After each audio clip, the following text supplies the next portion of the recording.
Good afternoon, sir. Good afternoon, beta. Good afternoon, sir. Good afternoon.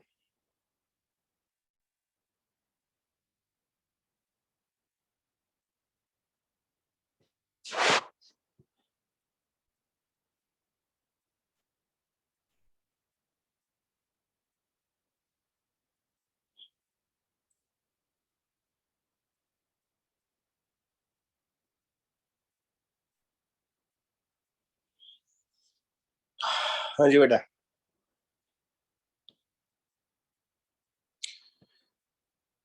Good afternoon to everyone. प्रणाम.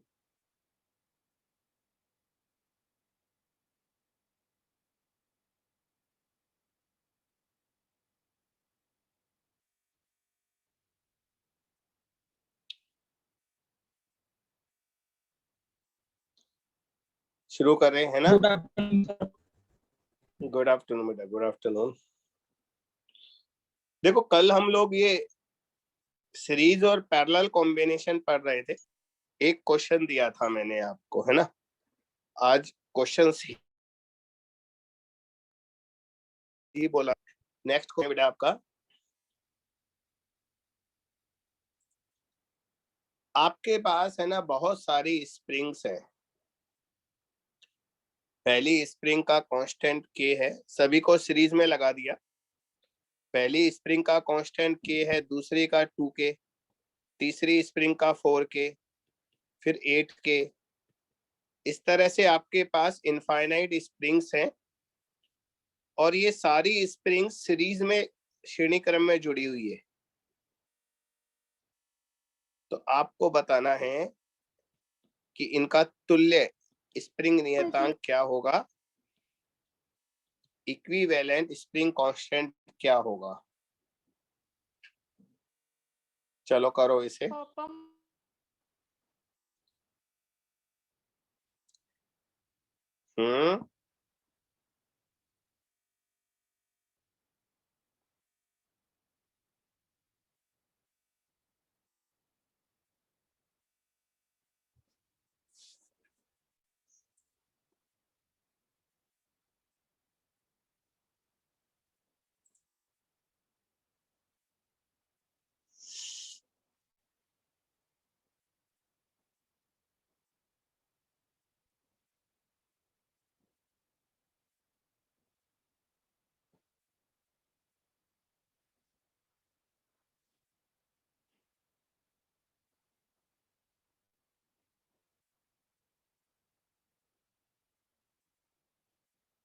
के दो बच्चों ने जवाब दिया है k/2.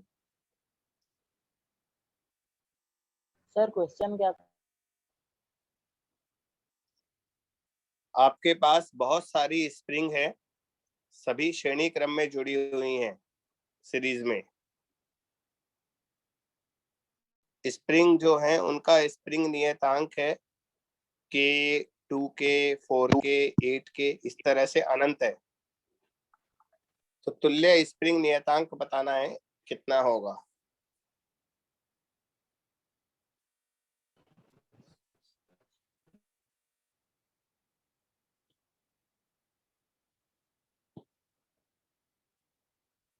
देखो बच्चों सीरीज में होता है 1/k equivalent is equal to 1/k1 plus 1/k2 plus 1/k3 plus 1/k4. इस तरह से इनफाइनाइट तक ऐड करते चले जाओ. बेटा अगर मैं यहाँ पर 1/k कॉमन ले लूं तो अंदर बचेगा 1 प्लस 1/2 प्लस 1/4 प्लस 1/8. बच्चों ये ज्योमेट्रिक प्रोग्रेशन गुणोत्तर श्रेणी बन गई और इसका फार्मूला होता है योग का a/1 - r. यहाँ पर a मतलब पहला पद, फर्स्ट स्टेप होता है. यहाँ पर पहला पद 1 है और r होता है सार्व अनुपात, कॉमन रेशो. तो बच्चों कॉमन रेशो का मतलब होता है अगले पद और पिछले पद का अनुपात रेशो 1/2 है यहाँ। तो नीचे 1 - 1/2, नीचे 1/2 बचेगा तो ऊपर जाकर 2/k हो जाएगा। परंतु याद हो ये 1/k इक्विवेलेंट था, फिर इसे उल्टा करना पड़ेगा तो आंसर आएगा k/2।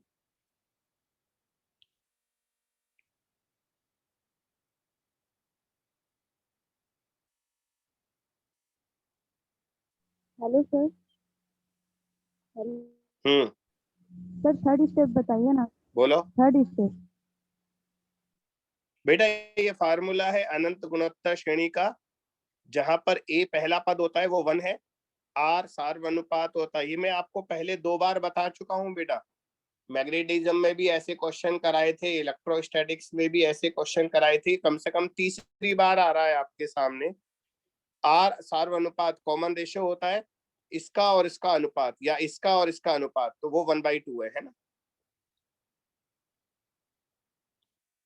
Okay sir. ए होता है पहला पद फर्स्ट स्टेप और आर होता है कॉमन रेशियो।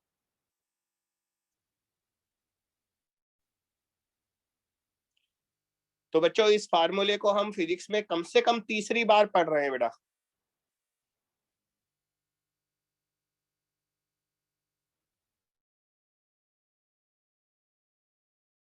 क्वेश्चन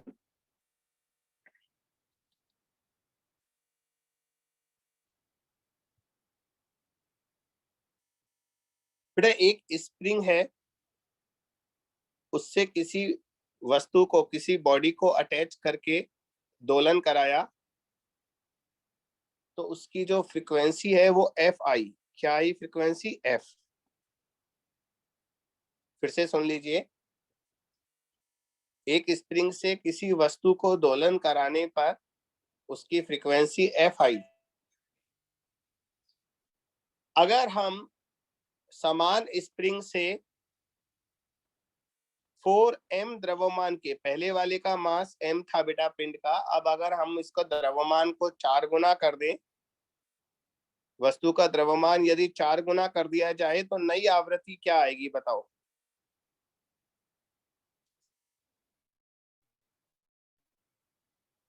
क्वेश्चन एक बार फिर से सुन लो। किसी स्प्रिंग से m द्रव्यमान के पिंड को दोलन कराने पर उसकी आवृत्ति f आती है।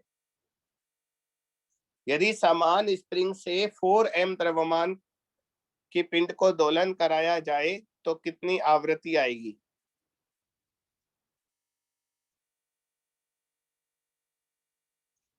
एक बार इंग्लिश में बोल देता हूं। किसी बॉडी को स्प्रिंग से अटैच करके ऑसिलेशन कराने पर उसकी फ्रीक्वेंसी एफ आती है। अब सेम स्प्रिंग से 4m मास को अटैच किया तो कितनी फ्रीक्वेंसी आएगी?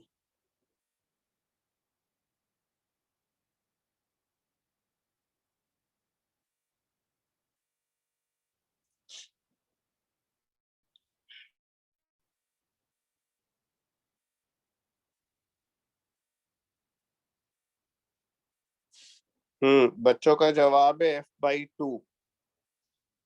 देखो बेटा, फ्रीक्वेंसी का फार्मूला होता है 1/2π√k/m।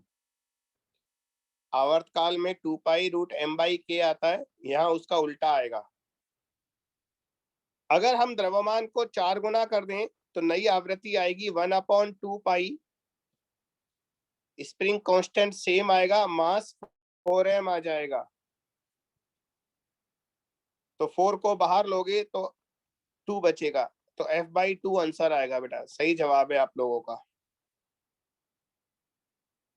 बिल्कुल सही आंसर है सभी बच्चों का। काफी बच्चों ने जवाब दिया इस बार।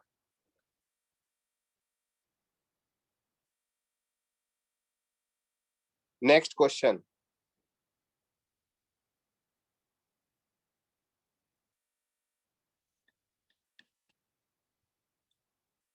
बच्चों, एक स्प्रिंग से किसी वस्तु को दोलन कराने पर उसकी फ्रीक्वेंसी एफ आई।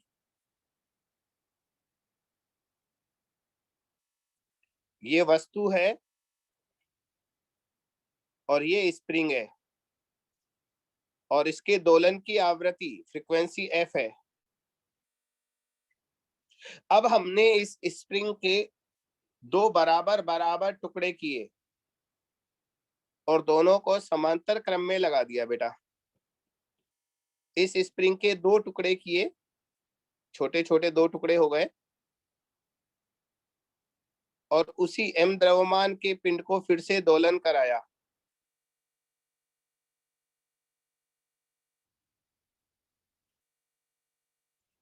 तो बेटा अब इसके दोलन की नई आवृत्ति बताओ कितनी आएगी।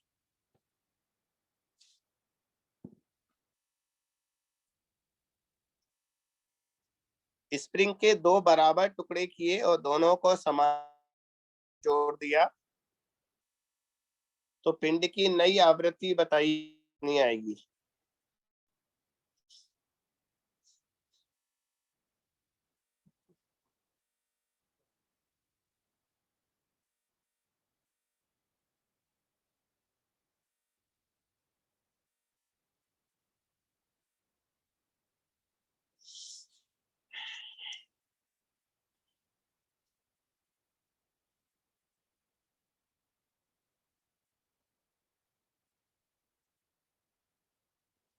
एक बच्चे का जवाब है √2f, दूसरे का है f/√2, तीसरे का √2f।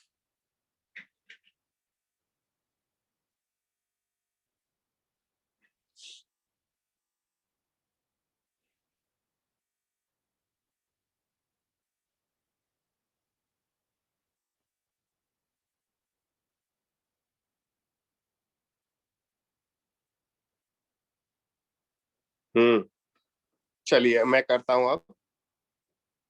बच्चों पहले वाली आवृत्ति होगी 1/2π√k/m। इसे समीकरण नंबर 1 डाल देते हैं। ज्यादातर बच्चे √2f बता रहे हैं ना, मैं अभी निकालता हूं। देखो हम जानते हैं हम एक स्प्रिंग के दो टुकड़े करेंगे तो लेंथ आधी हो जाएगी, और लंबाई के आधा करने पर स्प्रिंग नियतांक स्प्रिंग कांस्टेंट डबल हो जाता है। तो ये वाला स्प्रिंग कांस्टेंट भी डबल हो जाएगा, ये वाला भी डबल हो जाएगा। और बच्चों जब दोनों को पैरेलल में जोड़ते हैं तो तुल्य स्प्रिंग नियतांक K1 + K2 आता है। तो दोनों को जोड़ने पर 2k + 2 4k हो जाएगा। अब आवृत्ति आएगी 1/2π√4k/m। 4 आएगा तो आंसर आएगा 2f।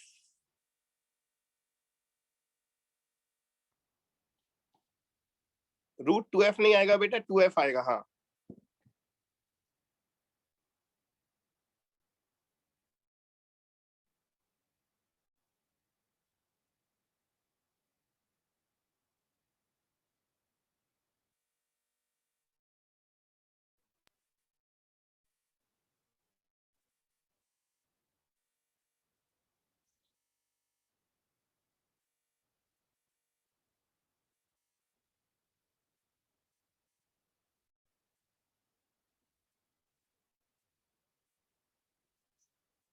Next question.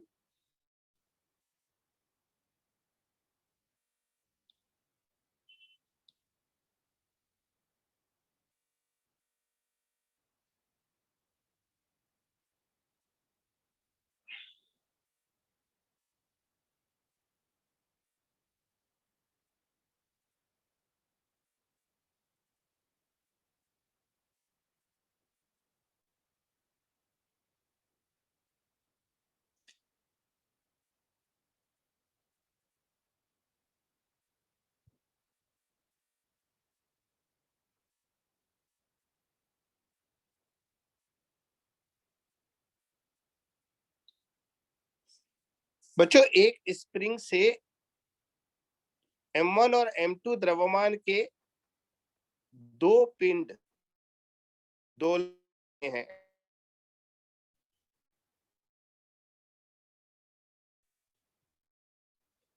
m2 लगा हुआ है। अभी निकाय साम्यावस्था में है, निकाय साम्यावस्था में है, इक्विलिब्रियम में है। यदि M2 को अचानक हटा लिया जाए, है ना, इफ M2 इज रिमूव्ड, तो बच्चों M1 ऊपर नीचे दोलन करने लगेगा। तो M1 का आवर्तकाल टाइम पीरियड क्या होगा बताओ।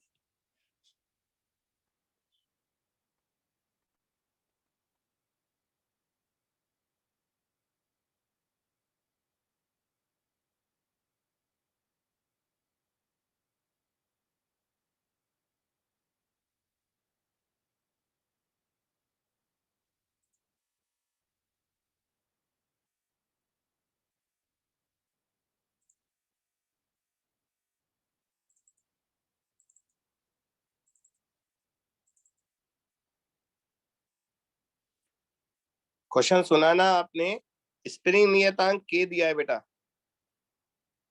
यदि M2 को अचानक हटा लिया जाए तो M1 दोलन करने लगता है, इसका आवर्त काल बताइए।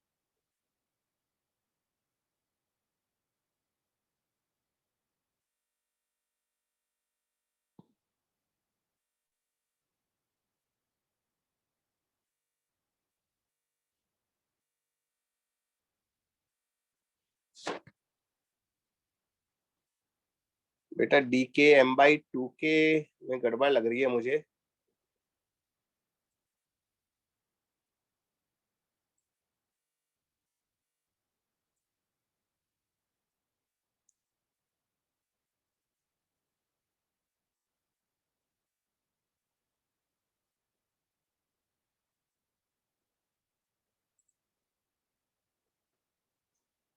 देखो बेटा, जब आप M2 को हटा लोगे ना,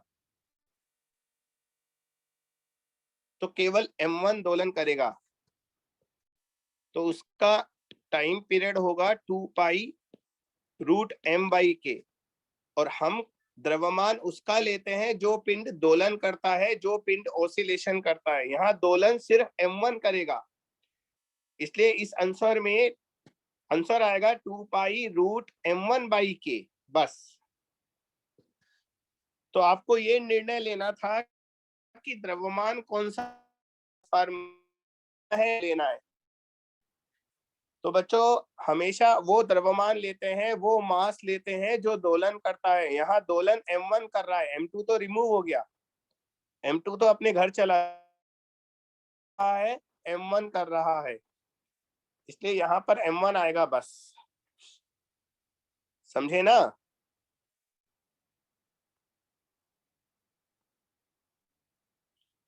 चलिए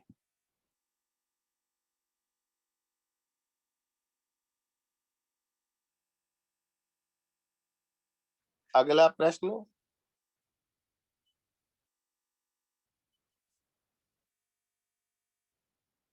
ये कॉन्सेप्चुअल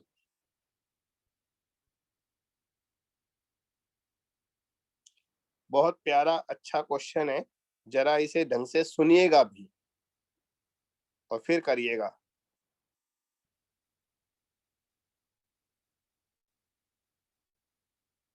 बच्चों यहाँ दीवार पर एक स्प्रिंग लगी है,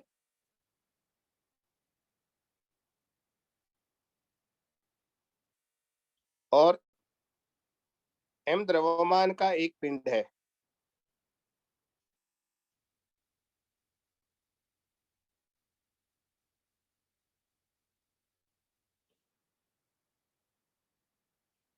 और दूसरी तरफ एक दीवार और है। स्प्रिंग से दीवार का जो डिस्टेंस है वो L है।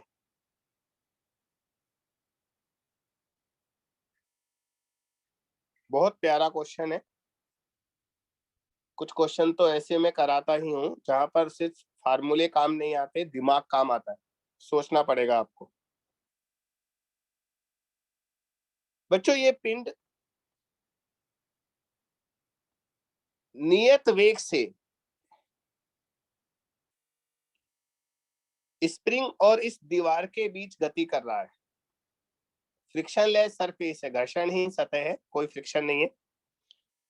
ये पिंड दीवार की तरफ जा रहा है, दीवार से प्रत्यास्थ टक्कर करेगा, इलास्टिक कोलिजन, फिर वापस आएगा, फिर स्प्रिंग को दबाएगा, फिर स्प्रिंग वापस इसको धक्का देगी, फिर ये स्प्रिंग से अलग हो जाएगा, फिर दीवार की तरफ जाएगा, फिर वापस आएगा, फिर स्प्रिंग को दबाएगा, फिर स्प्रिंग धक्का देगी। इस तरह से ये लेफ्ट राइट दोलन करेगा। बच्चों एक पूरे दोलन का आवर्तकाल आपको बताना है कितना होगा। मैं पहले ही कह चुका हूं बेटा, ये क्वेश्चन ऑर्डिनरी क्वेश्चन नहीं है। एक पूरे दोलन का आवर्तकाल बताना है, बहुत अच्छा क्वेश्चन है ये।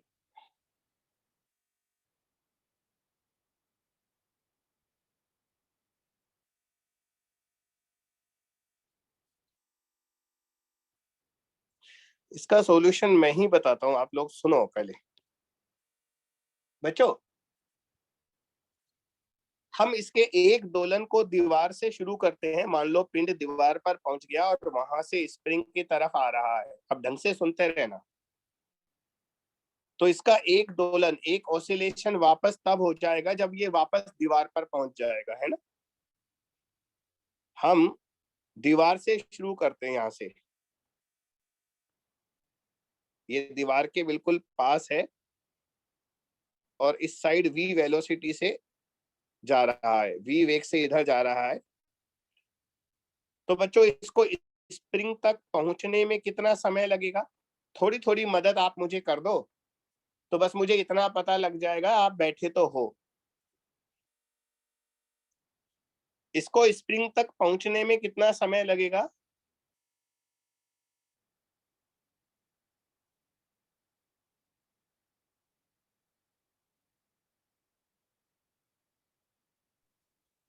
L/V.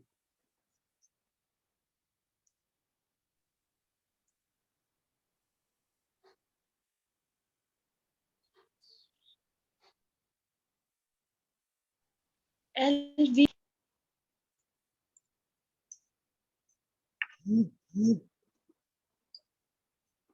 L/V. चरणजीत सुन लिया बेटा? तू भी जानता है मैं चुप क्यों हूं।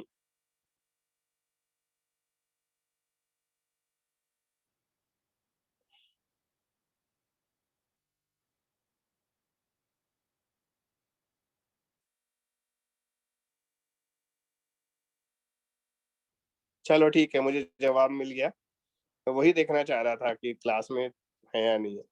चलिए मैं अब एक्सप्लेन करूंगा, पूछूंगा नहीं मैं। तो बेटा L/V दूरी बटा समय।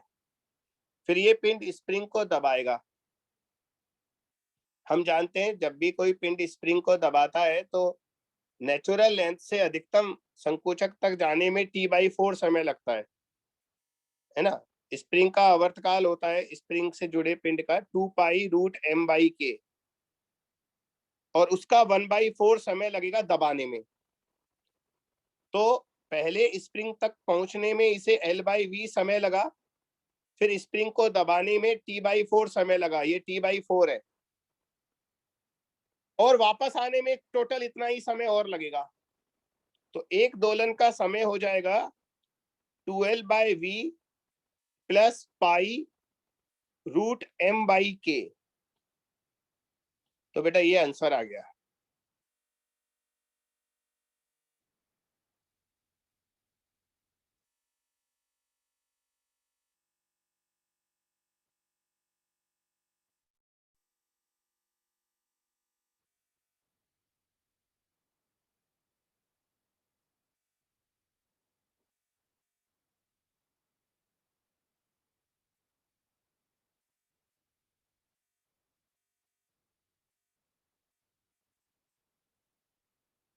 ठीक है, अब एक लास्ट चीज और बताता हूं, वो आपको याद करनी है, स्पेशल चीज है ये। बच्चों अगर हम एक स्प्रिंग के दोनों तरफ दो पिंड जोड़ दे,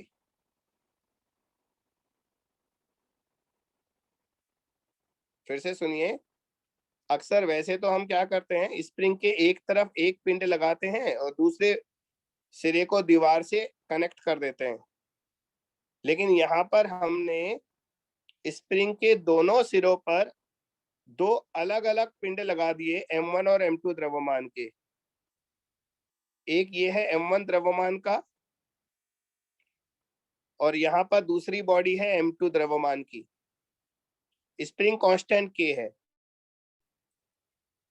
अब हमने इन दोनों पिंडों को बाहर की ओर खींचकर छोड़ दिया, तो M1 और M2 दोनों अंदर जाएंगे बाहर आएंगे, अंदर जाएंगे बाहर आएंगे। तो इनका आवर्तकाल का ये फार्मूला आपको याद रखना है, 2 पाई रूट म्यू बाई के। 2 पाई रूट म्यू बाई के, ठीक है।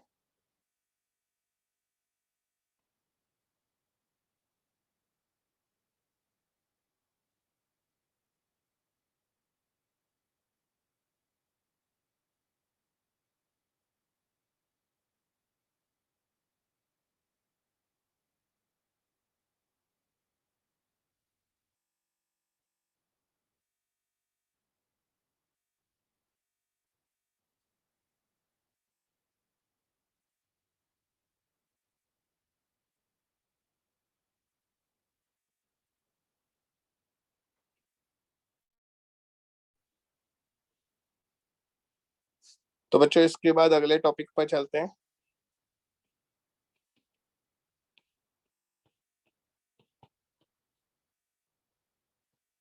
सिंपल पेंडुलम, सरल वाला।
सर ऊपर स्प्रिंग की लंबाई क्या एल थी सर? ऊपर जो क्वेश्चन था, स्प्रिंग कांस्टेंट चाहिए, स्प्रिंग की लंबाई नहीं चाहिए इसमें।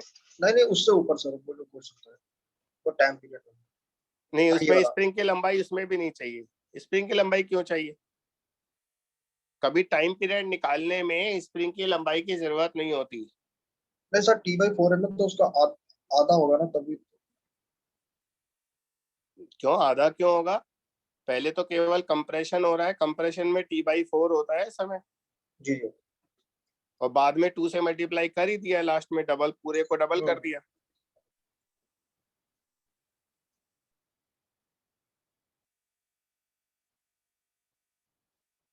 बच्चों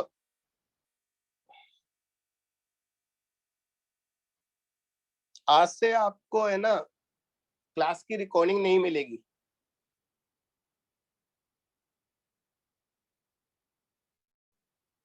ठीक है, अब जो बच्चा क्लास में आएगा बैठेगा सिर्फ उसी को सुनाई देगा, बाकी राम भरो भजो। और आपको पता है ये अचानक मैंने क्यों बोला है ना? आज से मैं अभी एक भी रिकॉर्डिंग नहीं भेजने वाला,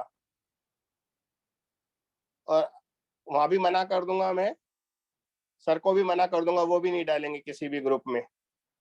और मेरे YouTube चैनल को मैं पूरा अनलिस्टेड कर दूंगा, वहां भी नहीं आएगा। जो बच्चा क्लास में आएगा जवाब देगा, पढ़ते रहो बस। देखो मेरा इतना ही बोलते ही अभी एक्टिविटी बढ़ गई, तो आप कारण समझ जाओ। मैं पिछले 10 मिनट से आपको यही चेक करने में लगा हूं कि क्लास में एक्टिविटी क्या रहती है। फिर भी तुम कारण जानना चाहते हो तो सुन लो। मुझे ये पूरी तरह से लग रहा है कि आप लोग है ना आजकल रिकॉर्डिंग पर डिपेंड हो, बस बाद में देख लेंगे, क्लास में ऑन करके छोड़ दो बस, क्योंकि मुझे जवाब नहीं मिल रहे मेरे क्वेश्चंस के। ठीक है बेटा, तो आज से एक भी रिकॉर्डिंग नहीं आएगी आपके पास। तो क्लास में आकर बैठो और बच्चों को मैसेज दे दो जो अभी सो रहे हैं, सबको जगाकर बोल दो क्लास ले लो भैया, रिकॉर्डिंग नहीं मिलेगी।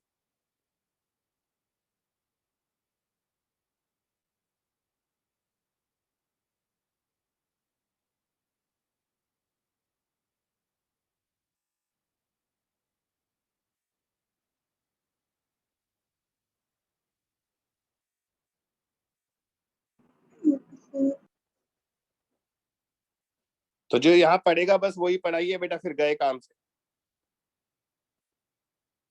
सिंपल पेंडुलम क्या होता है बेटा, सुन लो। एक किसी भी वस्तु को या किसी पिंड को डोरी से लटकाकर, भारहीन डोरी से लटकाकर ऊर्ध्वाधर तल में अगर दोलन कराएं, ये कोई वस्तु है, एल लेंथ की डोरी है, और ये बेटा इधर उधर ऐसे दोलन कर रही है, लेफ्ट राइट ऊर्ध्वाधर तल में दोलन कर रही है, तो यह निकाय सिंपल पेंडुलम सरल लोलक कहलाता है।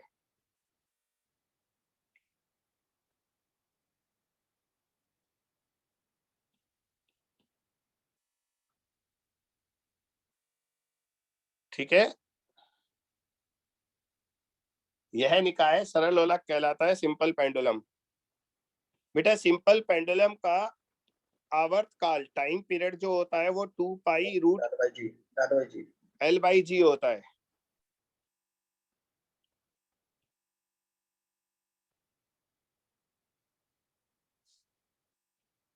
Two pi root L by G होता है, ठीक है।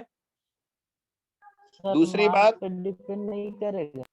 हाँ बिल्कुल नहीं करता बेटा, यही अंतर है स्प्रिंग वाले में और इसमें। दूसरी बात,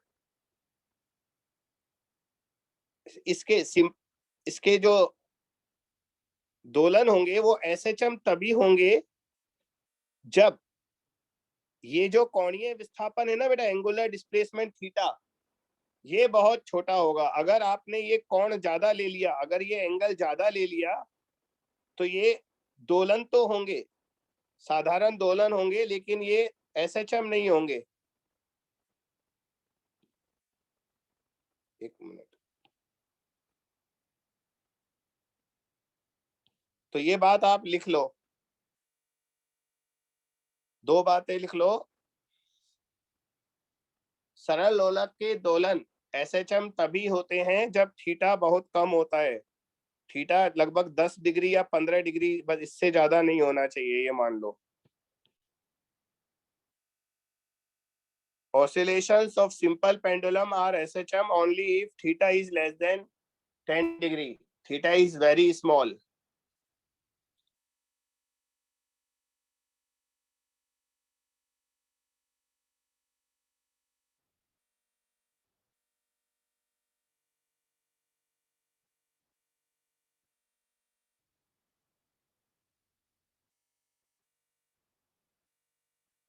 सर एक बार दोबारा बोलेंगे रिटर्न। दोबारा सुन लो, सरल लोलक के दोलन SHM तभी होते हैं जब थीटा बहुत कम होता है।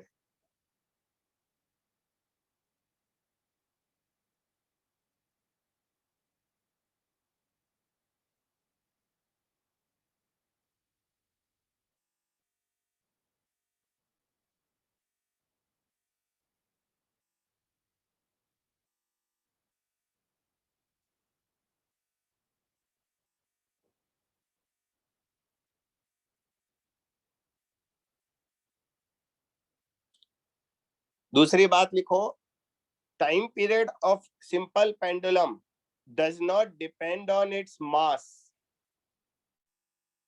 सरल लोलक का आवर्त काल उसके द्रव्यमान, पिंड के द्रव्यमान पर निर्भर नहीं करता,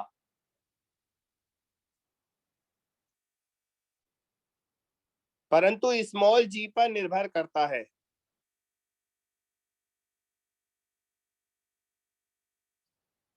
परंतु स्मॉल जी ग्रेविटी पर निर्भर करता है। Time period of simple pendulum does not depend on its mass but it depends on small g। बच्चों अगर हम स्प्रिंग वाले पेंडुलम में और इसमें तुलना करें तो बिल्कुल उल्टा है। वो m पर डिपेंड करता है, g पर नहीं करता था। ये m पर डिपेंड नहीं करता परंतु g पर करता है, स्मॉल g पर। सर इसका डेरिवेशन करेंगे आप कैसे है? नहीं कोई जरूरी नहीं है बेटा डेरिवेशन की, बिल्कुल जरूरी नहीं है, ठीक है।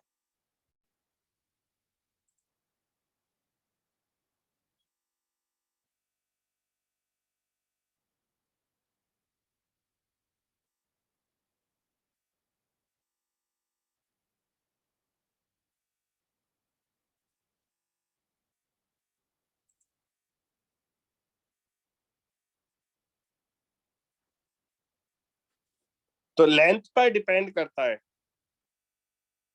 यहाँ L जो है वो धागे की लंबाई है ये मान लो, लेकिन अगर पिंड बड़ा हुआ ना बेटा, पिंड का अगर बॉल का साइज बड़ा हुआ तो L से धागे की लंबाई नहीं लेते। फिर उस केस में हम L को, जैसे मान लो इतना बड़ा पिंड है, ये क्या बन गया, ये इतनी बड़ी बॉडी है, तो इस कंडीशन में हम जो L लेंगे वो सिर्फ धागे की लंबाई नहीं लेंगे बल्कि ये पूरा डिस्टेंस लेंगे यहां से यहां तक का, ये पूरा L होता है, ध्यान रखिए। ये बॉडी के सेंटर ऑफ मास से ऊपर पॉइंट ऑफ सस्पेंशन आलंबन बिंदु तक की दूरी होती है पूरी L। लेकिन अगर ये पिंड बहुत छोटा होता, अगर ये बॉडी बहुत छोटी होती तो फिर हम डोरी की लंबाई ही लेते केवल।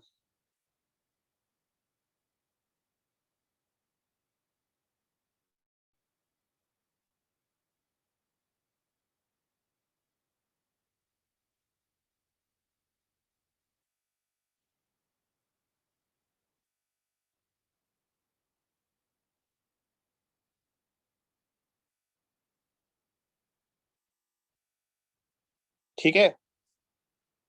अब यहाँ पर एक अच्छा सा क्वेश्चन बनता है कि मान लो हमारे पास एक खोखली होलो स्फीयर है, खोखला गोला, उसको किसी धागे से बांधकर दोलन कराया, फिर इसमें पूरा पानी भर दिया,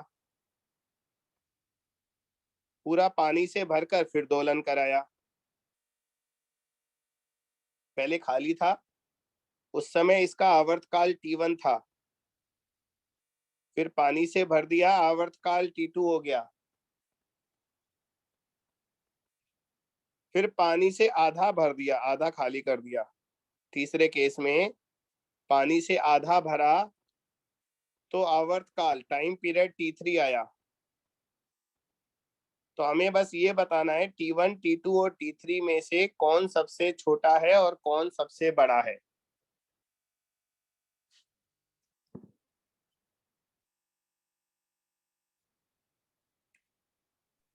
T3 सबसे बड़ा है।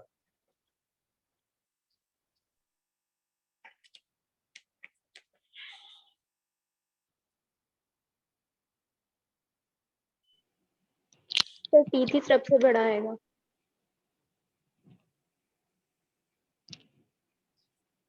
और T1 और T2 के बारे में भी इंफॉर्मेशन दो।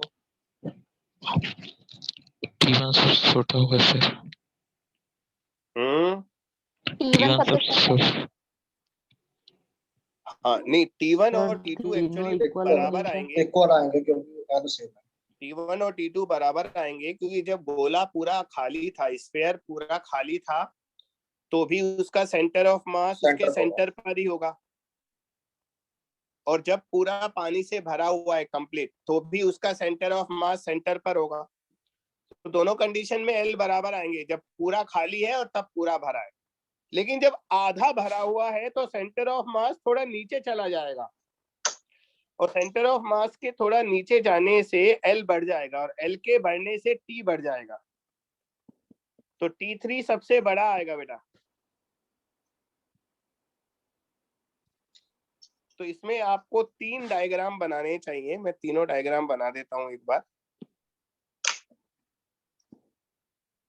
देखो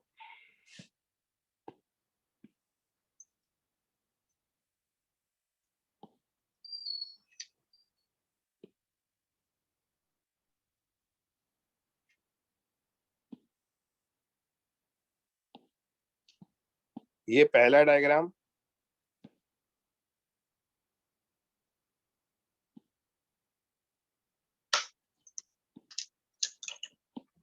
ये दूसरा डायग्राम और वो तीसरा। पहले डायग्राम में स्फीयर पूरा खाली है,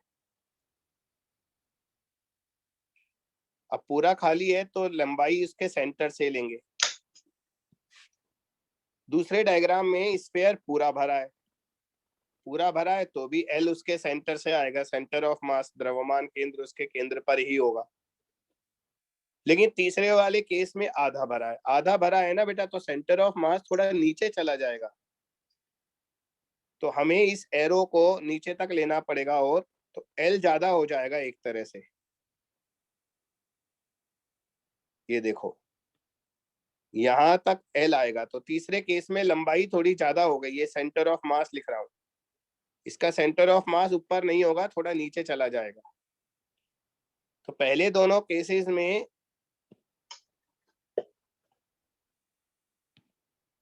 एल बराबर है इसलिए टी बराबर आया, तीसरे वाले केस में एल ज्यादा है इसलिए T3 ज्यादा आएगा। ये है पूरी कहानी।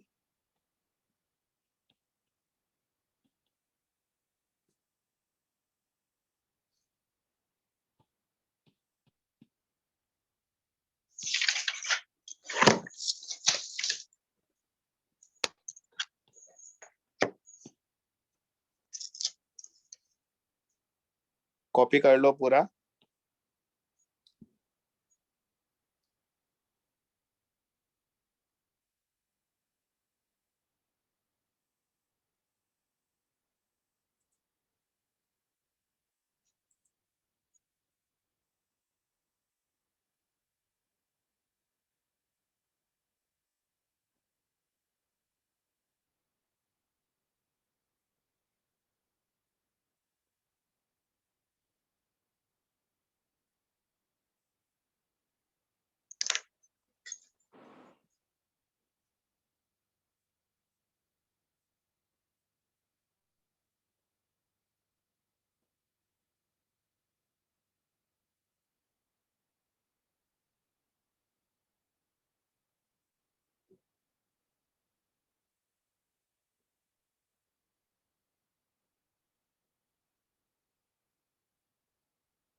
Done sir.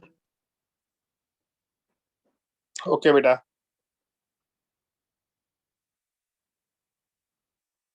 चलो क्वेश्चन करते हैं। दो सिंपल पेंडुलम हैं, उनकी फ्रीक्वेंसी का रेशो बेटा 2/1 है, 2/3 है।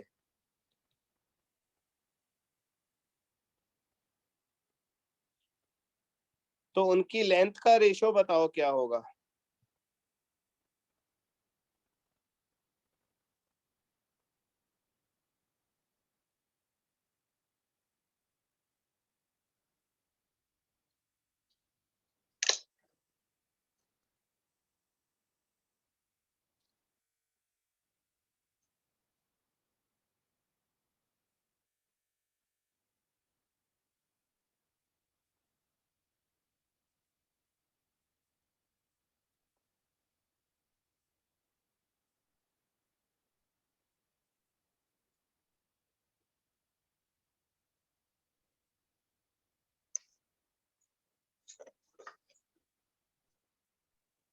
Nine by four. देख रहा हूं मैं आप लोगों के आंसर्स, आप लिखते रहो।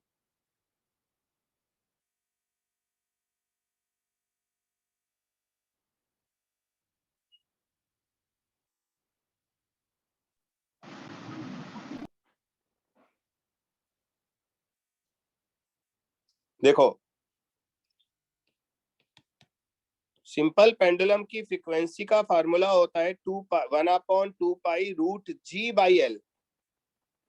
टाइम पीरियड होता है ना 2 पाई √L/G, उसको उल्टा कर दो।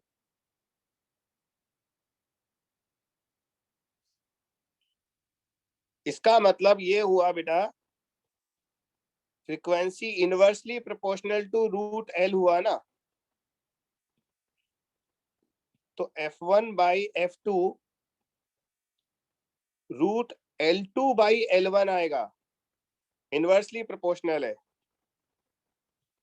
और L1/L2 करोगे तो F2/F1 का होल स्क्वायर आएगा, स्क्वायर करना पड़ेगा और उल्टा भी करना पड़ेगा। F1/F2 2/3 है तो F2/F1 3/2 होगा, और इसका होल स्क्वायर यानी कि 9/4 आएगा बेटा। अब जिस बच्चों ने 9/4 दिया है ना, वो सब सही है, बाकी गलत है। अब मैं जिन्होंने सही बोला है सिर्फ उनका नाम लूंगा। राहुल वर्मा, तेजेंद्र, मनीष, पविंदर और मुकेश, उदय प्रकाश, बेटा इन लोगों का सही है। हाँ, जिन बच्चों ने 9/4 की जगह 4/9 किया है ना, उन्होंने थोड़ी सी मिस्टेक की है। पविंदर ने तो बाद में करेक्शन कर लिया। सोनम, तुम्हारा आंसर उल्टा आ रहा है बेटा, इस बात का ध्यान दो, उल्टा नहीं आना चाहिए। मैंने L1/L2 पूछा था, क्वेश्चन में साफ लिखा था, तो अपन को इस चीजों का ध्यान देना पड़ेगा। ठीक है, हाँ। अगला प्रश्न, और क्लास में थोड़ा फोकस करो बेटा, हम लोगों का भी थोड़ा सा मन अच्छा रहता है, क्योंकि फिजिक्स में जवाब देने से ही काम चलेगा बस। और वास्तव में अब 2-4 दिन, कुछ दिनों के लिए तो मैं रिकॉर्डिंग भेजना बंद करूंगा ही करूंगा, जब तुम थोड़ा सही आ जाओगे लाइन पर। क्योंकि है ना, मुझे व्यूज से भी लगता है, एक एक वीडियो के 30-30, 40-40 व्यूज आ रहे हैं, तो इसका मतलब समझ जाओ कि क्लास में नहीं आ रहे बच्चे। केमिकल इक्विलिब्रियम के 44 व्यूज हैं परसों के लेक्चर, 16 तारीख के लेक्चर के। और क्लास अटेंडेंस भी कम है आजकल, मैं देख रहा हूँ लगातार, तो इसको थोड़ा सही करना पड़ेगा अपन को, है ना, थोड़ी सी सख्ती करनी पड़ेगी। चलिए अगला प्रश्न बच्चों, एक दो हमारे पास क्लॉक है, क्लॉक मतलब घड़ियां। मेरे पास 2 घड़ी हैं, एक स्प्रिंग पर आधारित है, दूसरी पेंडुलम पर आधारित है। एक क्लॉक स्प्रिंग बेस्ड है, दूसरा क्लॉक पेंडुलम बेस्ड है। बहुत अच्छा क्वेश्चन है ये बच्चों। दोनों घड़ियों को आपने पृथ्वी पर मिला लिया, दोनों में समय बराबर है, पृथ्वी पर, अर्थ पर। फिर दोनों को ले गए मून पर, चंद्रमा पर। तो चंद्रमा पर कौन सी घड़ी पीछे होगी, कौन सी आगे, बताओ।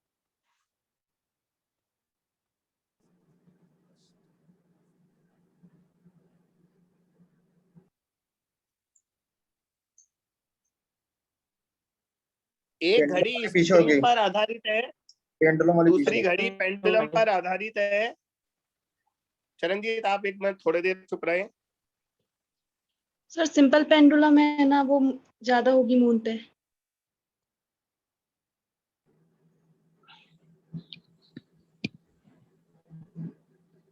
कौन सी घड़ी आगे होगी चंद्रमा पर, कौन सी घड़ी पीछे होगी? पेंडुलम वाली आगे होगी सर। पेंडुलम वाली आगे। पेंडुलम वाली आगे। पेंडुलम वाली आगे हो जाएगी, स्प्रिंग वाली पीछे हो जाएगी, है? और लोग बोलो। सर स्प्रिंग आगे और पेंडुलम पीछे। सर स्प्रिंग सेम रहेगा। पेंडुलम आगे स्प्रिंग पीछे। देखो अब मैं जवाब देता हूँ, आप लोग सोचना आपका किसका जवाब सही है। दरअसल जो स्प्रिंग वाली घड़ी है ना, उस पर तो फर्क ही नहीं पड़ेगा, क्योंकि स्प्रिंग वाली घड़ी पर जी का कोई फर्क नहीं पड़ता। लेकिन जो पेंडुलम वाली घड़ी है वो चंद्रमा पर ले जाने पर स्लो हो जाएगी, क्योंकि चंद्रमा पर बेटा टाइम पीरियड होता है 2π√L/g। चंद्रमा पर गुरुत्वाकर्षण g/6 होता है। तो अगर आप मून पर ले जाओगे तो g/6 हो जाएगा, तो √6t आएगा वहां पर। g को g/6 लिखोगे तो √6 हो जाएगा वो। बेटा टाइम पीरियड बढ़ गया। अरे टाइम पीरियड बढ़ने से, आवर्तकाल बढ़ने से घड़ी तेज नहीं चलती बल्कि स्लो चलती है। एक दोलन का समय ज्यादा हो गया, वो एक दोलन में ज्यादा समय लेगा, तो जो पेंडुलम पर आधारित घड़ी है वो स्लो हो जाएगी, वो पीछे हो जाएगी। तो हमारा सही जवाब है पेंडुलम वाली घड़ी पीछे चलेगी और स्प्रिंग वाली घड़ी सही समय देगी, लेकिन पेंडुलम वाली से आगे चलेगी, ये पक्का है। तो अब बताओ मुझे समझ में आया या नहीं आया? Yes sir. Yes sir. बच्चों Yes, आवर्तकाल sir. बढ़ने से, टाइम पीरियड बढ़ने से, टी के बढ़ने से घड़ी स्लो होती है, फास्ट नहीं होती बेटा। फास्ट तब होती जब आवर्तकाल कम हो जाता। ये बात ध्यान रखना, आगे भी कहीं गलती हो सकती है। आवर्तकाल के बढ़ने से घड़ी स्लो होती है, तो पेंडुलम वाली घड़ी स्लो हो जाएगी और स्प्रिंग वाली घड़ी आगे चलेगी, क्योंकि वो सही समय देगी। पेंडुलम वाली पीछे हो जाएगी। Next question. बच्चों मैंने आपको पिछले लेक्चर में या पिछले से पिछले लेक्चर में क्वेश्चन कराया था। मैं उस क्वेश्चन को इसलिए याद दिला रहा हूं क्योंकि उस पर आधारित एक दूसरा प्रश्न मैं देने वाला हूं आपको। क्वेश्चन था, दो वस्तुएं हैं जो T1 और T2 आवर्तकाल से दोलन कर रही हैं। T1 मैंने T2 से बड़ा दिया था, T1 ग्रेटर देन T2 दिया था, और मैंने कहा था किसी समय दोनों वस्तुएं समान कला में दोलन करती हैं, सेम फेज में वाइब्रेट करती हैं। तो कितने समय पश्चात दोनों वस्तुएं फिर से समान कला में दोलन करेंगी, सेम फेज में वापस कब आएंगी, ये पूछा था आपको। इसका आंसर याद है क्या? Yes sir. बोलो। Yes, sir. T1 T2 by 2π T1 minus T2। हाँ, इतने समय पश्चात दोनों वस्तुएं फिर से समान कला में दोलन करेंगी। तो बच्चों दरअसल ये एक बहुत अच्छा क्वेश्चन था, एक कॉन्सेप्ट था। अब मैं एक और क्वेश्चन दे रहा हूं जो इस फार्मूले से आप डायरेक्ट कर सकते हो। सुनो, हमारे पास दो सिंपल पेंडुलम है, सरल लोलक है। पहले वाले की लंबाई है 1.44 मीटर, दूसरे वाले की लंबाई है 1 मीटर। दोनों समान कला में दोलन कर रहे हैं। तो छोटे पेंडुलम के कितने दोलन के पश्चात दोनों फिर से समान कला में दोलन करेंगे? क्वेश्चन फिर से सुन लो। ये दोनों पेंडुलम समान कला में दोलन कर रहे हैं। छोटे पेंडुलम के कितने दोलन के पश्चात दोनों फिर से समान कला में कंपन करेंगे? बताओ, निकालने की कोशिश करो। सर इंग्लिश में भी बोलिए ना। ये दोनों पेंडुलम्स बेटा सेम फेज में है शुरू में, तो स्मॉल पेंडुलम के कितने ऑसिलेशंस के पश्चात, स्मॉल पेंडुलम के कितने ऑसिलेशंस के बाद ये दोनों अगेन सेम फेज में आ जाएंगे? या आपको ये बताना है जब दोनों दोबारा सेम फेज में आएंगे तो छोटा पेंडुलम कितने ऑसिलेशंस कर लेगा, बस ये बता दो।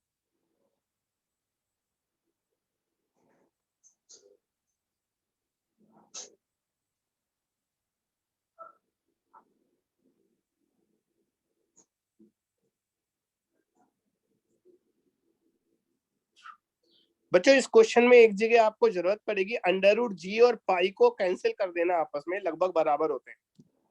इस क्वेश्चन में जरूरत पड़ेगी आपको इस चीज की।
पहले T1 और T2 निकालो, ऊपर वाले फार्मूले में रखना है उसकी वैल्यू को।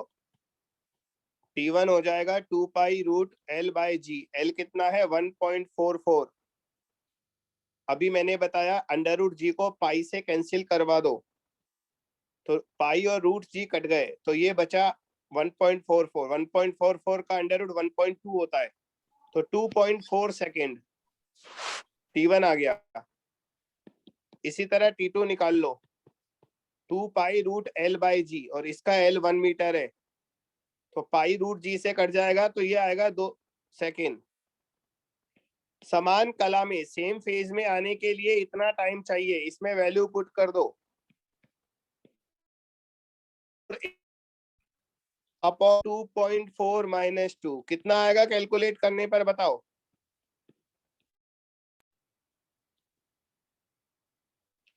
ये आएगा 12 सेकेंड। ऐसा लग रहा है मैं अपने आप को पढ़ा रहा हूं। तो बच्चों 12 सेकेंड बाद वो दोनों फिर से समान कला में आ जाएंगे, और इन 12 सेकेंड में छोटा वाला पेंडुलम ये है बेटा, कितने दोलन कर लेगा? 6 दोलन कर लेगा। 2 सेकंड में 1 दोलन कर रहा है ना ये, तो 12 सेकंड में 6 दोलन करेगा। तो हमारा आंसर आ गया 6।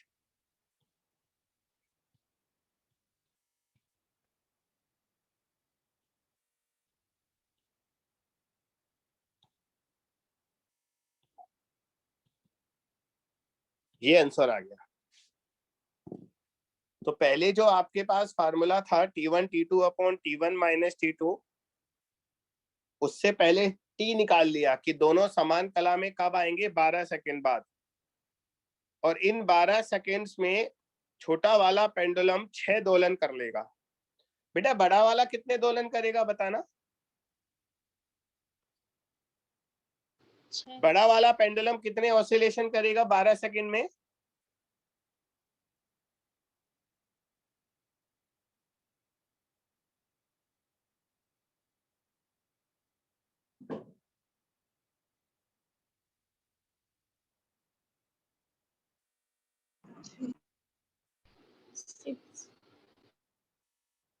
सर 5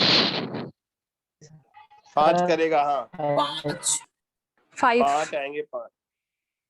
तो बड़ा वाला पेंडुलम 5 दोलन करेगा और छोटा वाला 6 दोलन करेगा।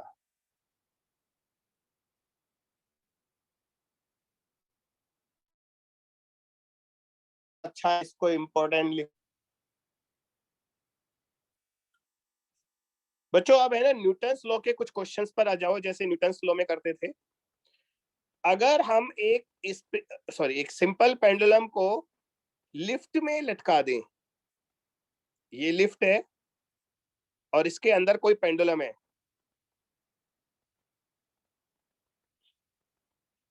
और ये दोलन कर रहा है इधर उधर लेफ्ट राइट।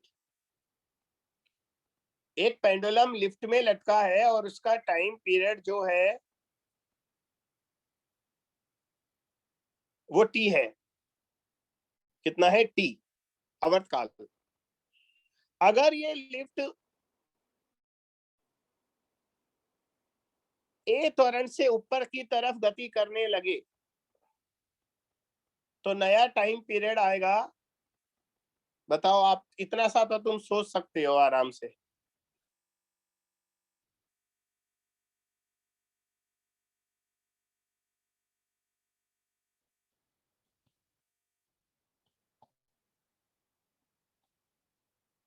बच्चों जी की जगह जी प्लस ए आ जाएगा ना, आभासी बल के कारण प्रभावी इफेक्टिव ग्रेविटी बढ़ जाती है। तो यदि लिफ्ट ए त्वरण से ऊपर जा रही है, इसको क्वेश्चन मत मानो आप, तो इसको थ्योरी मान लो बस। आप तो नेक्स्ट पॉइंट डाल लो, लिफ्ट के अंदर पेंडुलम की गति, पेंडुलम के दोलन।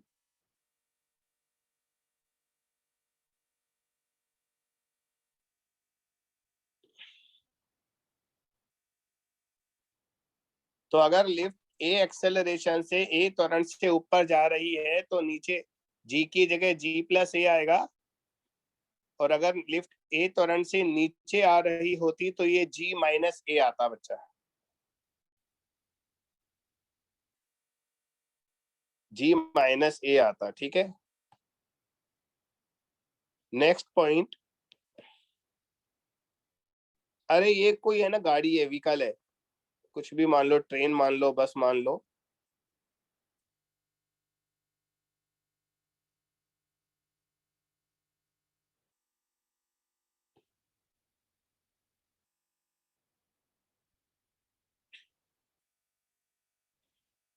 और ये इसके अंदर एक पेंडुलम है। पेंडुलम थोड़ा तिरछा रहेगा क्योंकि ये है ना आगे की ओर गति कर रहा है व्हीकल।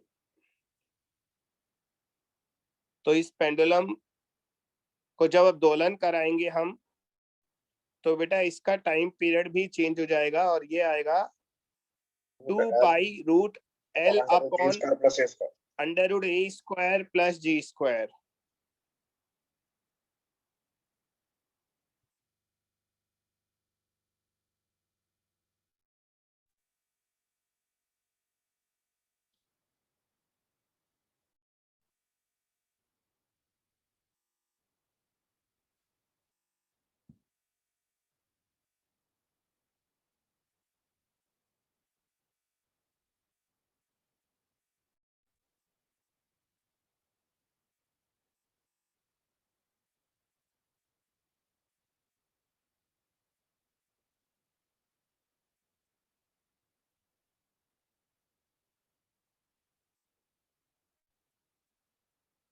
ठीक है बच्चा, यस सर। ये Yes, लिफ्ट sir. या ये व्हीकल ए त्वरण से क्षैतिज दिशा में गति कर रहा है, तो इसका जी effective under root A square plus G square हो जाएगा। ये आभासी बल के कारण हुआ है। इसमें सूडो फोर्स पीछे आएगा एम ए और एम जी नीचे आएगा। एम ए और एम जी एक दूसरे के परपेंडिकुलर होंगे, इसलिए रिजल्टेंट जो आएगा वो under root A square plus G square आएगा। नेक्स्ट, अगर हम किसी सिंपल पेंडुलम को पानी में दोलन करा दें या किसी लिक्विड के अंदर दोलन करा दें,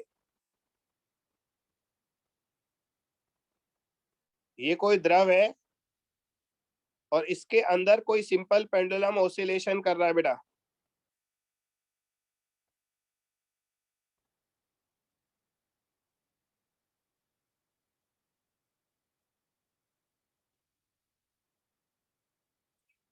तो इसका टाइम पीरियड होता है 2 पाई रूट एल अपॉन जी 1 माइनस सिग्मा अपॉन रो। अरे आपको आता था, मैं बीच में बोल पड़ा, चलो अच्छी बात है, कोई बच्चा बोल रहा था। 2 pi root L upon G bracket 1 minus sigma upon rho. अब यहाँ सिग्मा और रो डेंसिटी है,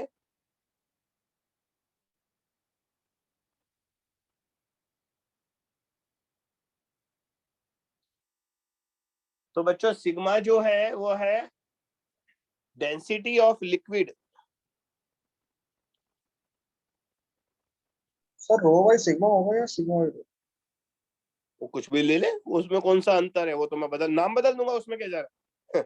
ओके भैया रो1 रो2 ले ले, रो2 रो1 ले ले, ए बी ले ले, सिंबल्स में क्या है, वो तो नाम बदलना है। नाम क्या है? रो लिक्विड की लिया था। तो रो डेंसिटी ऑफ लिक्विड है और सिग्मा डेंसिटी ऑफ ये इसका जो सिंपल पेंडुलम का ऑब्जेक्ट है ना बेटा, इसे बॉब बोलते हैं, पिंड। हाँ, डेंसिटी ऑफ बॉब, बॉब मतलब सरल लोलक के पिंड का घनत्व।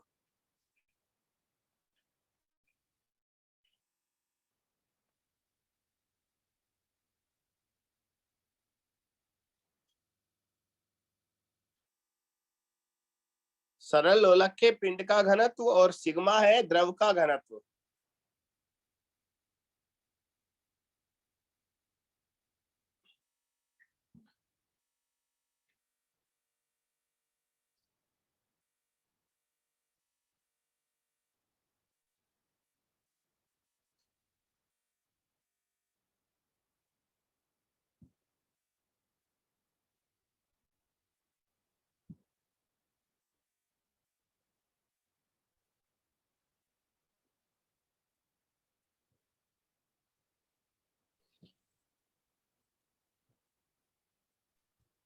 सर ऊपर स्क्रॉल कीजिए ना। ये लो।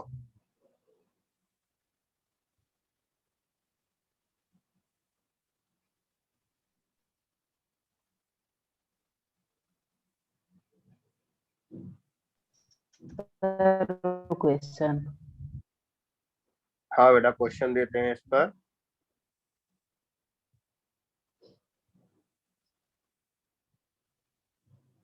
सर इसके पहले जो क्वेश्चन का सॉल्यूशन था ना, वो कौन सा? ये वाला? ये अभी तक नहीं लिखा क्या?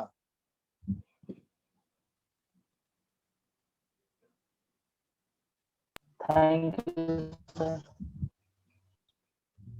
हाँ बेटा।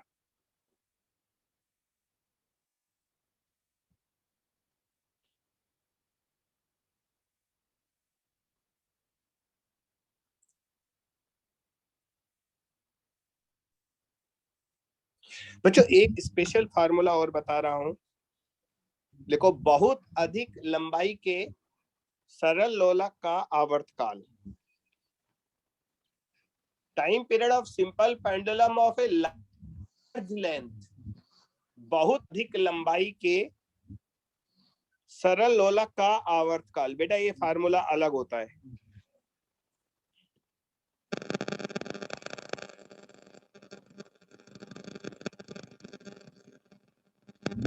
अरे चने पॉपकॉर्न किसके बन रहे हैं? कुलेश्वर।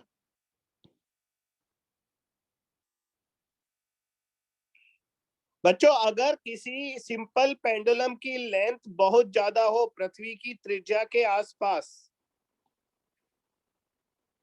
तो उसका टाइम पीरियड का फार्मूला पूरा बदल जाता है। अब आएगा 2 pi root 1/g bracket 1/l plus 1/r। r यहाँ रेडियस ऑफ अर्थ है, पृथ्वी की त्रिज्या।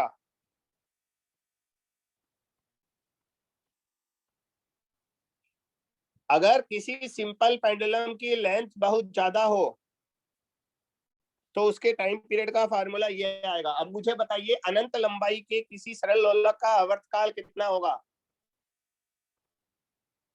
What is the time period of simple pendulum of length infinite length? बताओ। 2 by root R by ji.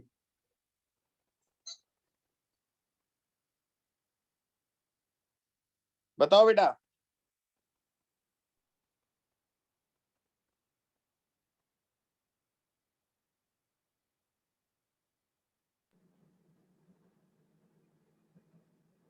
To pi root R by जी।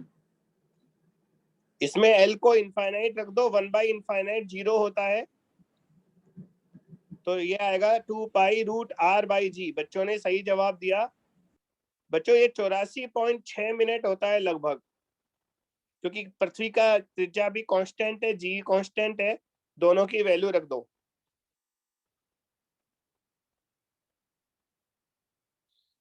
उस सरल लोलक का आवर्तकाल बताइए जिसकी लेंथ पृथ्वी की त्रिज्या के बराबर है।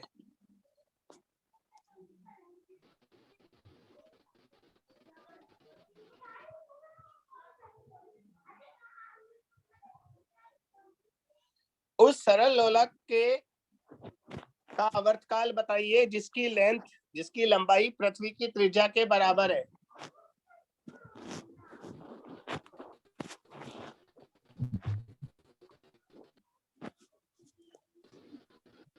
is equal to 2 pi under L square R/2G। बच्चों ये लगभग 1 घंटा आता है कैलकुलेट करने पर, ये लगभग 1 घंटा आता है। 1 घंटे में 1 दोलन करेगा वो सरल लोलक जिसकी लंबाई पृथ्वी की त्रिज्या के बराबर है। जिस पेंडुलम की लेंथ अर्थ के रेडियस के बराबर है वो 1 घंटे में एक ऑसिलेशन करता है बेटा।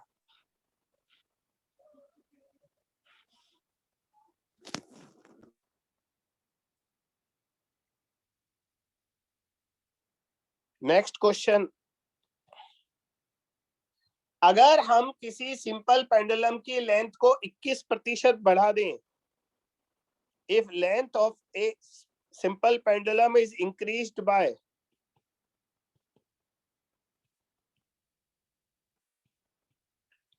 21%,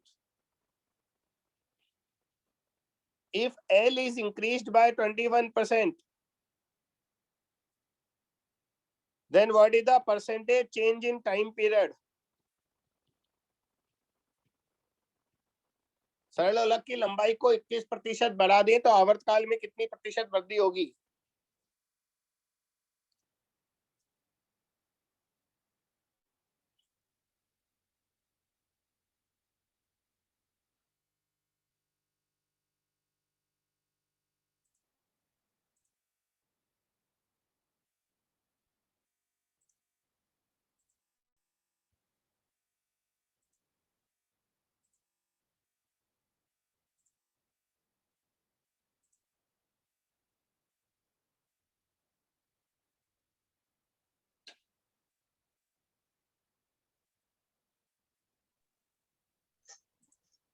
टेन परसेंट।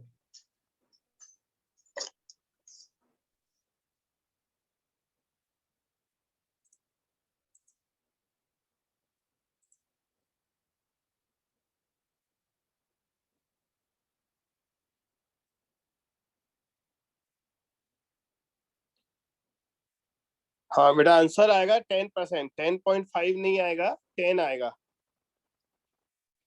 देखो हम जानते हैं जो T होता है वो √L के प्रोपोर्शनल होता है, समानुपाती,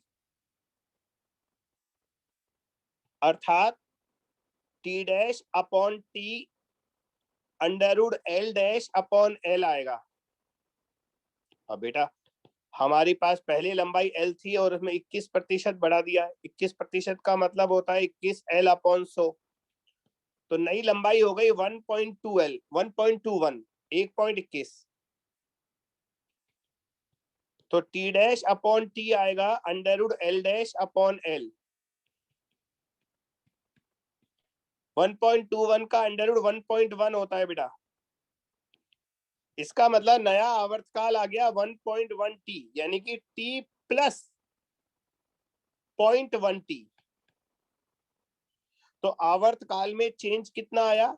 T' - T, यानी कि 0.1T। और अगर प्रतिशत चेंज निकालना है, परसेंटेज चेंज, तो चेंज में T का भाग देकर 100 से गुणा कर दो तो ये 10% आएगा एग्जैक्ट। 10.5 गलत आंसर है बेटा, लेकिन 10 सही आंसर है बिल्कुल। तो ये पूरा सॉल्यूशन कॉपी कर लो आप, है ना। और इसके बाद आज का लेक्चर यहीं खत्म, कल मिलेंगे।